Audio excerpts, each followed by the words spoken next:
اسٹیفیٹس کے موضوع دوستو السلام علیکم ناظرین گرامی، دنیا میں پر اسرار اور تباہ شدہ شہروں کی داستانیں بکھری پڑی ہیں۔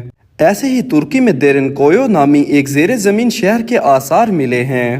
ماہرین کے مطابق نصف صدی تک تحقیق کے باوجود اس زیر زمین شہر کی پر اسراریت سے مکمل طور پر پردہ نہیں اٹھ سکا، لیکن اس شہر کے متعلق بہت سے ایسے حقائق ہیں جو ہمارے سامنے آ چکے ہیں۔ ناظرین گرامی، اس ویڈیو میں ہم آپ کو بتائیں گے ترکی میں جنات کے نام سے مشہور شہر کے بارے میں۔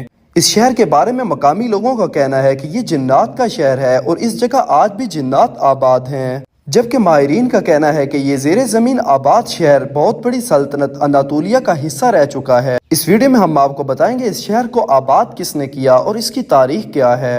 موضوع کے آغاز سے پہلے آپ سے گزارش ہے کہ چینل کو سبسکرائب کر لیں، جبکہ ویڈیو کو آخر تک ضرور دیکھیں۔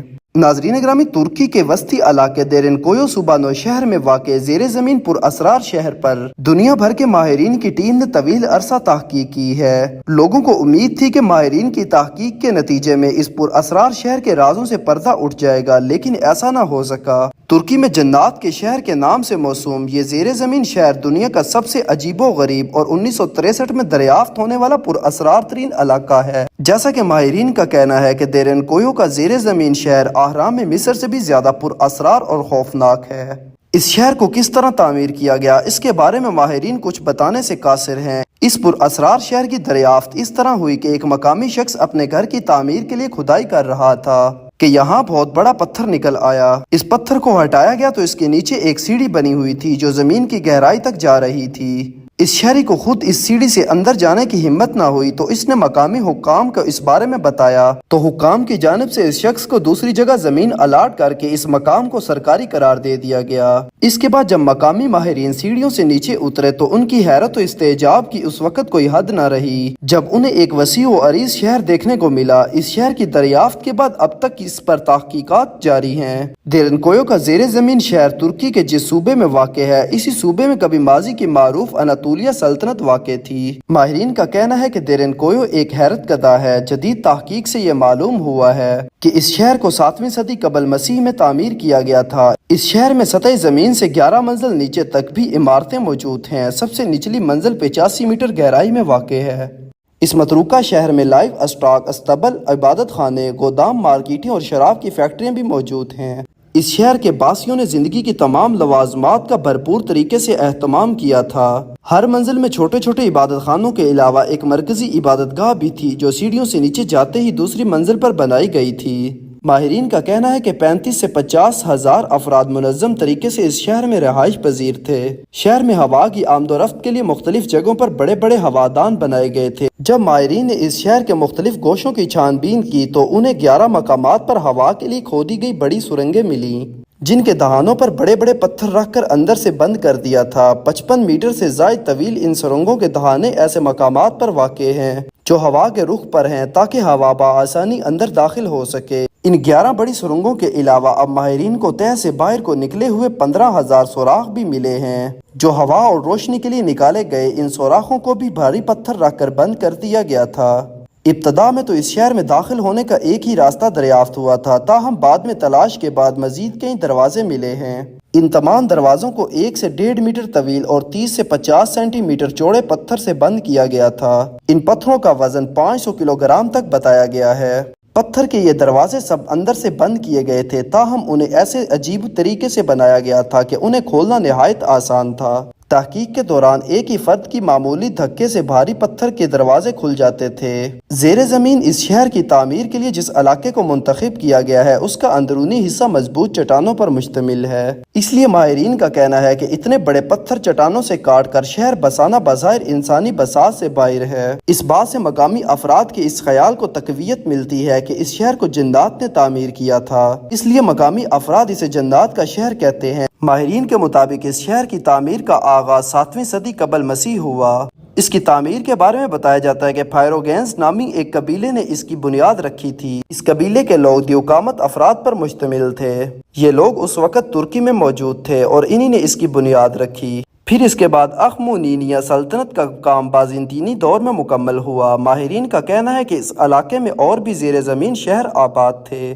اور ان کو آپس میں سرنگوں کے ذریعے ملایا گیا تھا۔ حالیہ تحقیق سے معلوم ہوا ہے کہ دیرنکویو سے مغرب کی جانب ایک اور زیر زمین شہر واقع تھا۔ دیرنکویو سے 8 کلومیٹر طویل ایک سرنگ بھی ملی ہے جو اس نئے دریافت شدہ شہر تک جا پہنچتی ہے، جس کا نام ماہرین نے کائے بتایا ہے۔ ماہرین کا کہنا ہے کہ زیر زمین اتنی بڑی تعداد میں لوگوں کا زندگی گزارنا حیرت انگیز ہے، لیکن ماہرین کا کہنا ہے کہ اس سے زیادہ حیرت انگیز بات یہ ہے کہ اس شہر کو آباد کس طرح کیا گیا۔ ماہرین کا کہنا ہے کہ یہ شہر 10ویں صدی عیسوی تک آباد تھا، جس کے بعد اسے نامعلوم وجوہات کی بنا پر بند کر دیا گیا۔ مورخین کا خیال ہے کہ طویل عرصے تک رومن افواج اور دیگر قبائل حملہ آوروں سے بچنے کے لیے لوگ اس علاقے میں چھپتے رہے۔ یہی وجہ ہے کچھ ماہرین کہتے ہیں کہ انہی لوگوں نے اس شہر کو تعمیر کیا تھا اور انہی نے اس کو بند بھی کیا تھا۔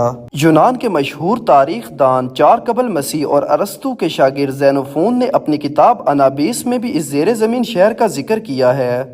پتھر کے یہ دروازے سب اندر سے بند کیے گئے تھے، تاہم انہیں ایسے عجیب طریقے سے بنایا گیا تھا کہ انہیں کھولنا نہایت آسان تھا۔ تحقیق کے دوران ایک ہی فرد کی معمولی دھکے سے بھاری پتھر کے دروازے کھل جاتے تھے۔ زیر زمین اس شہر کی تعمیر کے لیے جس علاقے کو منتخب کیا گیا ہے اس کا اندرونی حصہ مضبوط چٹانوں پر مشتمل ہے، اس لیے ماہرین کا کہنا ہے کہ اتنے بڑے پتھر چٹانوں سے کاٹ کر شہر بسانا بظاہر انسانی بساط سے باہر ہے۔ اس بات سے مقامی افراد کے اس خیال کو تقویت ملتی ہے کہ اس شہر کو جنات نے تعمیر کیا تھا، اس لیے مقامی افراد اسے جنات کا شہر کہتے ہیں۔ ماہرین کے مطابق اس شہر کی تعمیر کا آغاز 7ویں صدی قبل مسیح ہوا۔ اس کی تعمیر کے بارے میں بتایا جاتا ہے کہ فائروگینز نامی ایک قبیلے نے اس کی بنیاد رکھی تھی۔ اس قبیلے کے لوگ دیوقامت افراد پر مشتمل تھے۔ یہ لوگ اس وقت ترکی میں موجود تھے اور انہی نے اس کی بنیاد رکھی۔ پھر اس کے بعد اخمونینیا سلطنت کا کام بازنطینی دور میں مکمل ہوا۔ ماہرین کا کہنا ہے کہ اس علاقے میں اور بھی زیر زمین شہر آباد تھے اور ان کو آپس میں سرنگوں کے ذریعے ملایا گیا تھا۔ حالیہ تحقیق سے معلوم ہوا ہے کہ دیرنکویو سے مغرب کی جانب ایک اور زیر زمین شہر واقع تھا۔ دیرنکویو سے 8 کلومیٹر طویل ایک سرنگ بھی ملی ہے جو اس نئے دریافت شدہ شہر تک جا پہنچتی ہے، جس کا نام ماہرین نے کائے بتایا ہے۔ ماہرین کا کہنا ہے کہ زیر زمین اتنی بڑی تعداد میں لوگوں کا زندگی گزارنا حیرت انگیز ہے، لیکن ماہرین کا کہنا ہے کہ اس سے زیادہ حیرت انگیز بات یہ ہے کہ اس شہر کو آباد کس طرح کیا گیا۔ ماہرین کا کہنا ہے کہ یہ شہر 10ویں صدی عیسوی تک آباد تھا، جس کے بعد اسے نامعلوم وجوہات کی بنا پر بند کر دیا گیا۔ مورخین کا خیال ہے کہ طویل عرصے تک رومن افواج اور دیگر قبائل حملہ آوروں سے بچنے کے لیے لوگ اس علاقے میں چھپتے رہے۔ یہی وجہ ہے کچھ ماہرین کہتے ہیں کہ انہی لوگوں نے اس شہر کو تعمیر کیا تھا اور انہی نے اس کو بند بھی کیا تھا۔ یونان کے مشہور تاریخ دان 4 قبل مسیح اور ارسطو کے شاگرد زینوفون نے اپنی کتاب انابیس میں بھی اس زیر زمین شہر کا ذکر کیا ہے۔ اناطولیہ میں رہنے والے لوگ زیر زمین گھروں میں رہتے تھے جس کے راستے کنویں کی طرح ہوتے تھے، لیکن وہ نیچے جا کے وسیع ہو جاتے تھے۔ جانوروں کو لانے لے جانے کے لیے زمین میں سرنگیں کھودی جاتی تھی۔ ان کا مزید لکھنا تھا کہ اس زیر زمین شہر میں بکریوں، بھیڑ، گائے اور پولٹری کے جانور رکھے جاتے تھے۔ زرتشتی تاریخ کی کتاب اوسطاوینداد میں بھی اس خطے کو ذکر کیا گیا ہے، لیکن اس کتاب میں اس خطے کو کوئی نام نہیں دیا گیا۔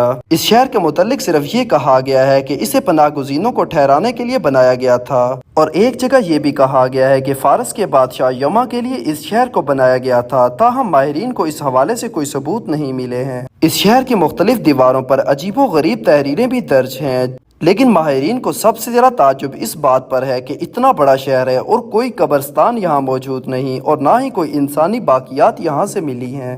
ماہرین کو اس شہر پر تحقیق کرتے ہوئے 60 سال سے زیادہ کا عرصہ گزر چکا ہے، لیکن ابھی تک کوئی ایسا ثبوت یا کوئی ایسی دلیل نہیں ملی جس کے بارے میں کہا جا سکے یہ شہر اس قوم یا اس سلطنت کے ساتھ منسوب تھا۔ ماہرین کے ساتھ ساتھ یہاں کے مقامی لوگ یہ کہتے ہیں کہ اس شہر میں آج بھی جنات آباد ہیں اور یہاں سے بہت زیادہ آوازیں آتی ہیں، اور کبھی کبھار یہ زمین اتنی گرم ہو جاتی ہے کہ اوپر چلنے والا اس کو بآسانی محسوس کر سکتا ہے۔ اور ان مقامی لوگوں کا ماننا ہے کہ یہاں آج بھی کوئی ہوائی چیز موجود ہے جو یہاں پر اپنا گزر بسر کرتی ہے، اور ان کا کہنا ہے کہ وہ ہوائی چیزیں انسان دوست ہیں۔ انہوں نے نہ تو کبھی کسی انسان کو نقصان پہنچایا اور نہ ہی کسی انسان کو تنگ کیا ہے۔ ناظرین گرامی، یہ تھی ہماری آج کی ویڈیو۔ اگر آپ کو ویڈیو اچھی لگی ہے تو اس کو لائک اور شیئر، جبکہ چینل کو سبسکرائب کر دیجیے گا۔ آپ سے جلد ملاقات ہوگی کسی نئی معلوماتی اور تاریخی ویڈیو کے ساتھ۔ اللہ حافظ۔